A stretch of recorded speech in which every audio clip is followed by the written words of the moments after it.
এই রান্নাটা হচ্ছে ওই ছোট ছোট মাছ দিয়ে, আমুদি মাছ, ছোট ছোট মাছ দিয়ে আলু পেঁয়াজের একটা চচ্চড়ি মতো করছি। এবারে এই মাছগুলো আমার মাকে রেখেছি কাঁচা দিতে, মানে হাতে মেখে আলু পেঁয়াজ কাঁচা মাছ কাঁচা লঙ্কা হলুদ নুন আর কাঁচা সর্ষের তেল দিয়ে মেখে মা বসিয়ে দিত। আমি এখানে এসে, মানে যখন আমার সংসার আমার হাতে আসলো, আমি করেছিলাম। পুরো খাওয়াটাই বাতিল হয়ে গেছে, কারণ এদেশের লোকেরা বা আমার শ্বশুরবাড়ি, তারা কাঁচা কিছু খায় না, ভাজতে হবে, আর কড়া করে ভাজতে হবে।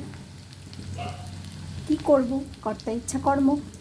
তার জন্য মাছগুলো আগে থেকে ভেজে নিলাম বন্ধুরা, আর আলু পেঁয়াজ দিয়ে এইভাবে চচ্চড়ি মতো করলাম। এবার খাবে।